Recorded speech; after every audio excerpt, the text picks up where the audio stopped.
ఈ ప్రాజెక్ట్ వచ్చేసి వైజాగ్‌లో మిథిలాపురి కాలనీలో మనం స్టార్ట్ చేయబోతున్నామండి.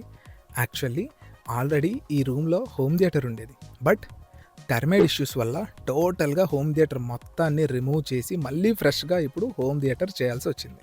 సో, ద రీజన్ ఏంటి అంటే సింపుల్ ప్లైవుడ్.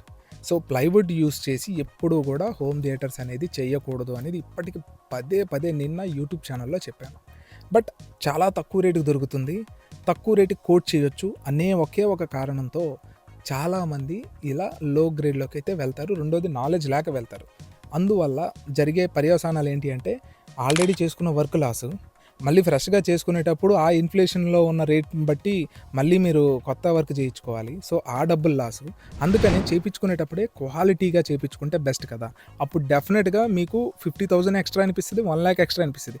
కానీ మొత్తం మళ్ళీ రిమూవ్ చేసి చేయాలి అంటే 6-7 లాక్స్ వేస్ట్ అవుద్ది చూసారా? అప్పుడు అనిపిస్తది 1,00,000 ఎక్స్ట్రా పెట్టేయాల్సిందే లేకపోతే 50,000 ఎక్స్ట్రా పెట్టేయాల్సిందే అని చెప్పేసి అనిపిస్తది. సో, ఇక టోటల్లీ ఏ టు జెడ్ అంతా కూడా ప్లైవుడ్ యూజ్ చేసే చేయటం జరిగింది. మనం ఎక్కడా కూడా ప్లైవుడ్ అయితే మన థియేటర్స్‌లో యూజ్ చేయము. వాడితే ఒక చిన్న సైజు ప్లైవుడ్ యూజ్ చేస్తాము. అది కూడా మనకి ఎయిర్ కండిషనర్స్ అవి పెట్టడానికి తప్ప ఎక్కడ మనం ప్లైవుడ్ యూజ్ చేయం. సో, అల్యూమినియం ఛానల్స్ యూజ్ చేస్తాము అండ్ వాటితో పాటు మనం వుడ్ వూల్ బోర్డ్ యూజ్ చేస్తాము. ఓకే, రాక్ వూల్ యూజ్ చేయము, సింత్ వూల్ యూజ్ చేస్తాము. ఇలా ప్రతిదీ నేను క్లయింట్‌కి మన డెమో రూమ్‌లోకి తీసుకొచ్చిన తర్వాత అసలు స్క్రీన్ అయితే మరీ దారుణం. బ్యానర్ క్లాత్ లాంటి స్క్రీన్ అది. అది కూడా డూప్లికేట్ స్క్రీన్. సో, చూడగానే క్లయింట్‌కి అర్థమైపోయింది. సో, అంటే అర్థం చేసుకోండి. ఎప్పుడైనా సరే ఒక ₹1 పెరుగుతుంది అంటే డెఫినిట్‌గా క్వాలిటీ ఇంప్రూవ్ అవుతుందని మీరు గమనించండి. రెండోది ఏంటి అంటే మీ దగ్గర ఎంత ట్రాన్స్‌పరెన్సీగా మెయింటైన్ చేస్తున్నారు.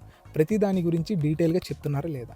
చెప్పిన దానికి అక్కడ మీరు డిఫరెన్స్ గమనిస్తున్నారా లేదా? ఇవన్నీ కూడా చూసుకొని ఒక ప్రాజెక్ట్‌ని మీరు హ్యాండిల్ చేయాలండి. సింపుల్‌గా చెప్పాలి అంటే మీరు కొంటున్న ప్రోడక్ట్ గురించి విషయ పరిజ్ఞానం ఉండాల్సిన బాధ్యత మీది. నాది కేవలంగా బిజినెస్ ఓరియెంటెడ్. నేను 100 చెప్తా. నా ప్రోడక్ట్ నమ్ముకోవడానికి 100 చెప్తా. కానీ ఆ 100లో ఎన్ని కరెక్టు అని వెతుక్కోవాల్సిన బాధ్యత అయితే మీదే.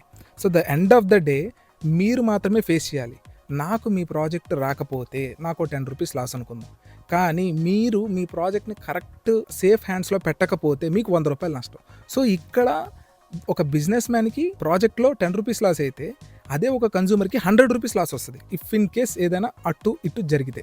అందుకని ఎవరికి ఇస్తున్నాం, ఎలాంటి వాళ్ళకి ఇస్తున్నాం, వాళ్ళ ప్రీవియస్ ప్రాజెక్ట్స్ ఏంటి, ఇవన్నీ కూడా చెక్ చేసుకొని చూసుకోవాల్సిన బాధ్యత మీదేనండి.